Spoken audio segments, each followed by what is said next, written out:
Masih banyak misteri yang menjadi pertanyaan masyarakat hingga saat ini. Satu pemandangan yang kurang elok, Gus. Anda keluar memakai celana pendek dan kaos oblong. Orang dingin hatinya, nggak jadi marah. Saya di dunia ini yang pantas pemimpin Indonesia ya, yang pantas jadi musuh saya cuma satu, Mas. Siapa itu? Pak Harto. Saya diperintah oleh 5 orang sesepuh saya. Itu saja, kalau mereka memerintahkan apa saja masuk api, masuk api. Tanpa perlu berpikir? Tanpa perlu berpikir. 5 orang itu, saya nggak sebut namanya. Karena departemen itu yang mestinya mengayomi rakyat, ternyata korupsinya gede-gedean. Kalau membunuh tikus kan tidak perlu membakar lumbungnya. Oh memang. Kenapa Anda bakar lumbungnya? Bukan. Karena tikusnya sudah menguasai lumbung. Ya, anggap itu soal politik lah. Pak Harto juga bukan soal pribadi kok, itu soal politik. Politik mengharuskan itu ya itu. Tapi saya tahu juga kebiasaan Raja Jawa. Pak Harto kan anggap dirinya Raja Jawa. Apa yang dilakukan tangan kanan, tangan kiri nggak boleh tahu. Saya pengen ngomong dengan Gus Dur panjang-panjang tapi nggak bisa. Itu tuh. Coba. Kenapa nggak bisa? Ya karena dia pelupa itu. Pak Harto itu orang pinter loh. Jasanya bagi bangsa ini besar sekali walaupun dosanya juga besar. Siapa tokoh yang Anda anggap pantas untuk memimpin bangsa ini ke depan? Lebih dulu tanyalah, apa yang harus diperbuat bangsa kita? Bangsa kita ini paling kaya di dunia, kok jadi paling melarat sekarang? Saya dapat informasi katanya Anda dipaksa oleh paman. Paman siapa? Jadi saya punya paman. ah, Nanti dulu. Nanti dulu. Bu Sinta, apa sifat-sifat Gus Dur yang paling menyenangkan buat Anda? Gus Dur, ada satu misteri yang Anda harus ungkapkan pada kesempatan ini. Yaitu katanya kalau Gus Dur tidur, kita ngobrol, kita diskusi, Gus Dur bangun langsung nyambung. Apa betul itu, Gus? Saya dengarkan apa kata terakhir yang saya ingat ya. Nah tentu mereka belum bicara jauh, dari situ-situ aja masih. Jadi kalau itu saya, wah disangkanya saya denger.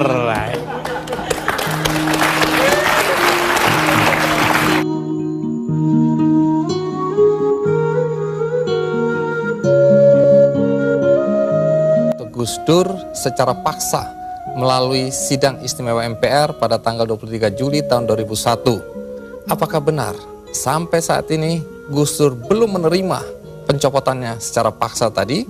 Loh.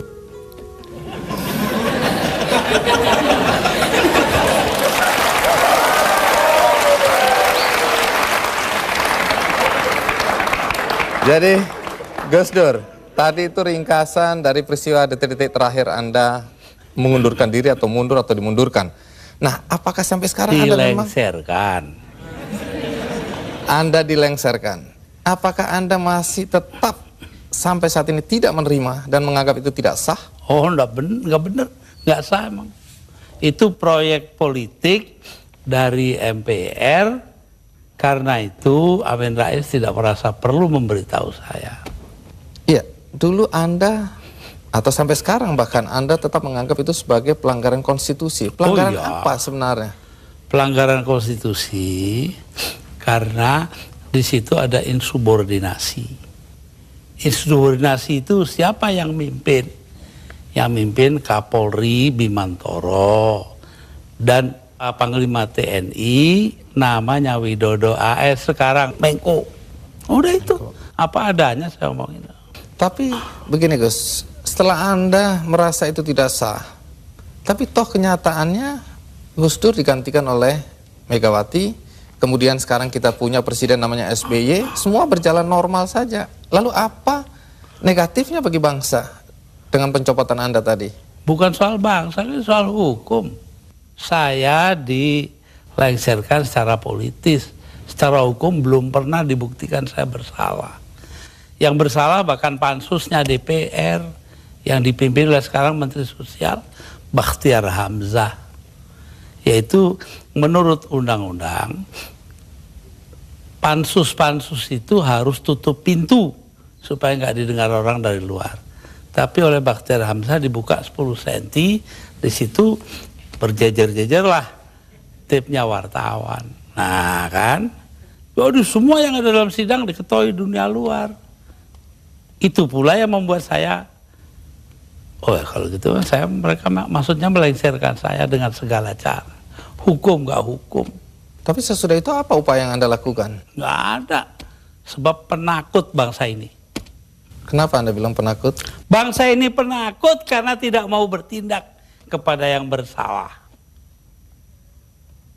Akhirnya nggak ada yang ditindak toh. Tapi sekian tahun sudah berlalu, Gus. Untuk apa rasa penasaran, perasaan? Loh, saya nggak pernah itu terserah bangsa Indonesia. Saya itu memaafkan semua. Sampai istri saya marah kepada saya karena saya pergi ke rumah Megawati. Tapi kenapa Anda lalu ke Megawati kalau memang Anda marah dan kecewa? Saya nggak marah, yang mestinya marah itu bangsa ini. Mereka diem aja lah, kenapa saya jadi ribut? Saya nggak mau ribut. Baik, Gus Dur. Tapi disuruh memandang itu benar nggak bisa dong. Orang kan ada batasnya. Barang antara benar dan salah. Jadi yang benar dalam hal ini istri saya.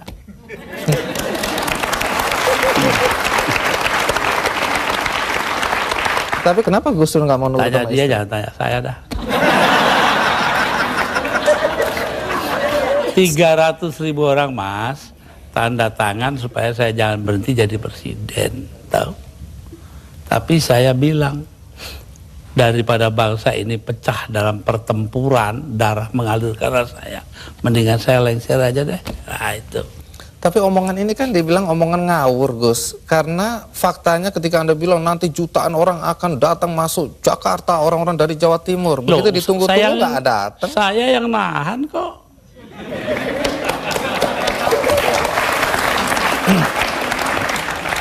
Jadi kalau nggak ditahan sama Gus Dur, datanglah beneran itu ya? Bukan begitu, artinya tetap saja kebenaran kita pertahankan, tapi sikap kita itu jangan sampai bangsa ini perang saudara. Dan itu pengorbanan Anda? Ya bagi saya bukan korban, biasa aja. Nah, satu pemandangan yang kurang elok, Gus.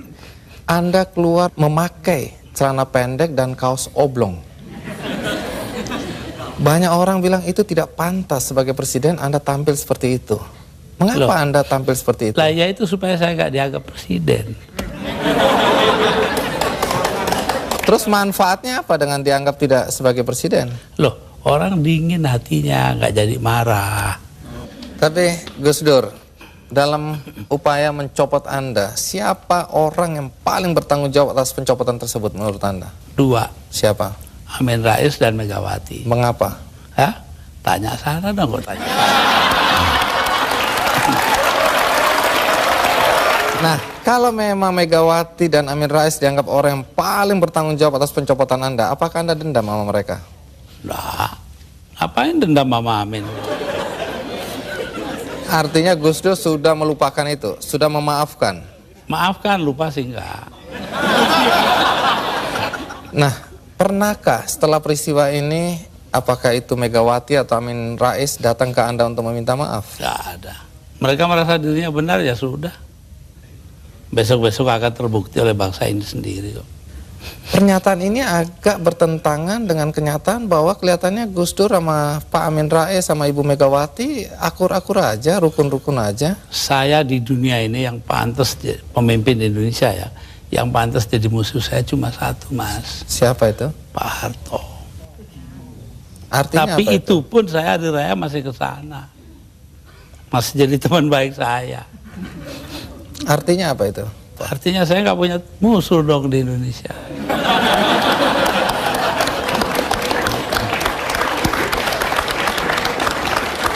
Ada satu hal, kita banyak mendengar bahwa teman-teman dekat Anda dulu menyesalkan kenapa Anda jadi presiden.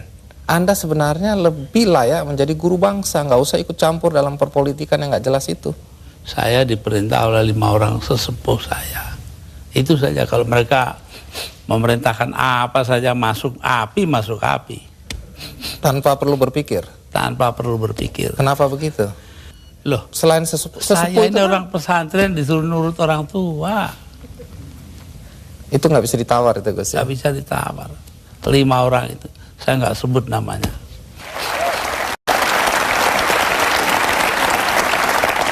Ya, Gus Dur dalam 20 bulan sebagai presiden, prestasi apa saja sih yang sudah dicapai?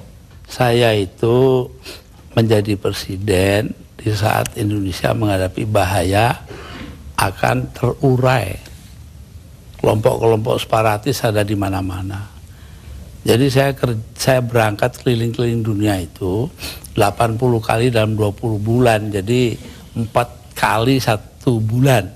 Itu tugas saya cuma satu. Apa? Yaitu membuat supaya integritas wilayah Indonesia ini tetap. Itu aja, nggak ada pikiran lain kok saya. Tapi ada yang menuduh. Dan ternyata berhasil toh. Kita tetap satu negara hari ini. Jadi Gus Dur merasa itu karena jasa Gus Dur? Bukan, artinya tugas saya begitu. Perkara saya berjasa itu adalah soal kedua. Tapi ada yang menuduh bahwa Gus Dur ini sebenarnya menggunakan aji mumpung. Mumpung jadi presiden, dibayari negara, keliling jalan-jalan. Allah nanti sejarah akan membuktikan. Tapi Gus Dur, perjalanan Anda itu menelan biaya sampai 52,7 miliar. Ya, tapi eksistensi Indonesia sebagai satu negara harganya jauh lebih tinggi. Jadi nggak bisa dipersoalkan itu biaya. Nggak bisa dipersoalkan. Loh kalau enggak kan udah dipakai oleh orang-orang brengsek itu.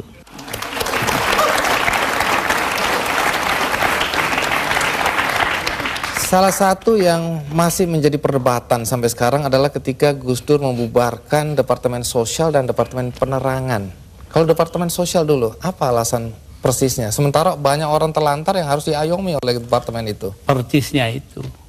Karena departemen itu yang mestinya mengayomi rakyat ternyata korupsinya gede-gedean. Sampai hari ini. Kalau membunuh tikus kan tidak perlu membakar lumbungnya. Oh memang. Kenapa Anda bakar lumbungnya? Bukan. Karena tikusnya sudah menguasai lumbung.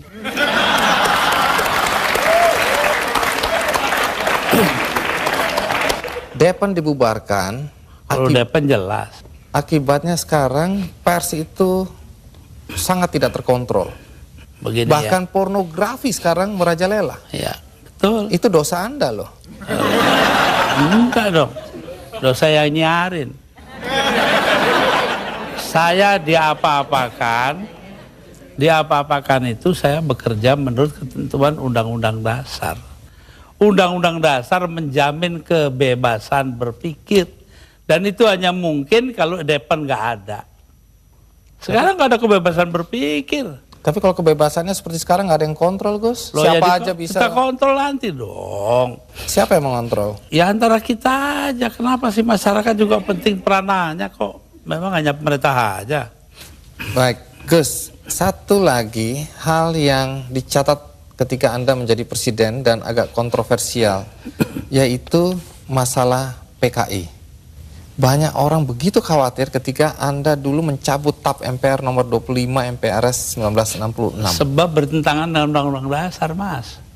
Tapi itu ada kesan pembelaan Anda terhadap orang-orang ex-PKI Ya dan keluarganya. terserah, kesan nggak kesan terserah. Apa alasan Yang Anda? terpenting itu bahwa tugas mengucilkan PKI itu bukan tugas negara.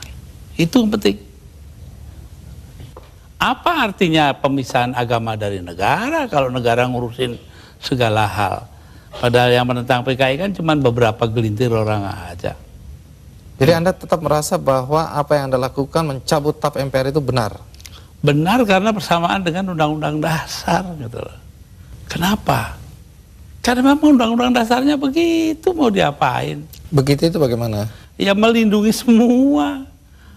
Ya itu hasil daripada 7 abad lamanya kita berpancasila tanpa nama, yaitu yang dinamakan Bhinneka Tunggal Ika. Berbeda-beda tapi satu tujuan. Nah ini yang penting kita ngelihatnya dari situ. Kalau belakangan ini ada kekhawatiran PKI akan bangkit? Kenapa takut? PKI aja ditakuti.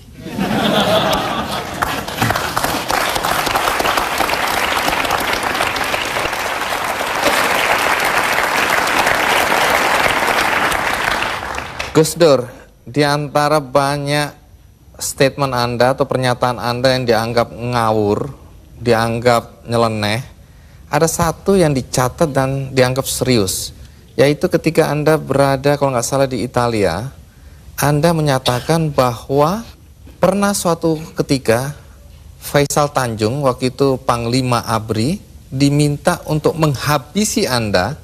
Jadi yang minta adalah Pak Harto. Anda dan Megawati ingin dihabisi.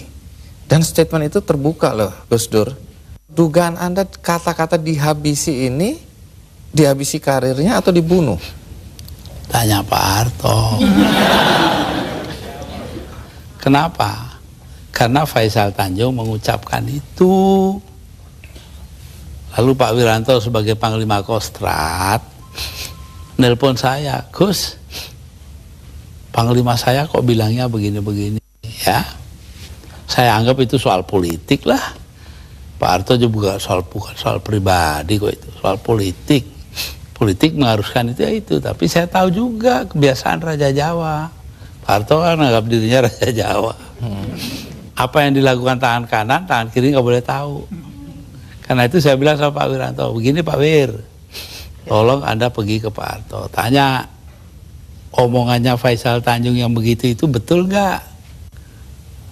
Apa jawabnya Pak Harto di Cendana kepada Pak Wiranto? Bahwa, wah nggak mungkin dong saya begitu. Megawati itu dilindungi ayahnya, Gus Dur dilindungi para kiai. Lah selesai sudah. Mau soal politik, saya nggak ada dendam pribadi, nggak ada. Malah saya terus terang aja, ini ada Yeni anak saya ini, ikut saya kemarin hari raya pertama hari Sabtu, saya soal Pak Harto, ya maaf-maafan hari raya sudah selesai, terus makan pulang. Ya, tapi ini kan untuk meluruskan sejarah, jangan sampai orang salah paham mengenai ini. Pak Faisal Tanjung juga secara terbuka mengklarifikasi bahwa tidak pernah ada itu. Jadi apa yang Anda kalau bilang, Pak Wiranto dong, dia mengatakan Pak Wiranto bohong. Anda bilang ada operasi naga hijau, naga merah, itu kan orang bilang. Memang ya begitu, saya dengarnya kok. Gus Dur ini ngarang-ngarang aja. Ya saya nyatanya nanti sejarah akan buktikan betul tidaknya itu. Tapi Gus Dur sendiri pernah datang ke Pak Harto untuk mengklarifikasi ini? Nggak perlu, ngapain? Tapi dari penjelasan Pak Wiranto memang Pak Harto bilang tidak pernah ada karena tadi itu ya. Kayak kemarin ini, saya ke tempatnya Pak Harto. Sepulang saya dengan suara terbata-bata karena Pak Harto itu sudah banyak lupa. Itu ngomong kepada para ajudannya. Ngomongnya apa? Saya pengen ngomong dengan Gus Dur panjang-panjang tapi nggak bisa. Itu tuh. Coba. Kenapa nggak bisa? Ya karena dia pelupa itu. Ntar banyak yang lupa. Pak Harto itu orang pinter loh. Jasanya bagi bangsa ini besar sekali walaupun dosanya juga besar.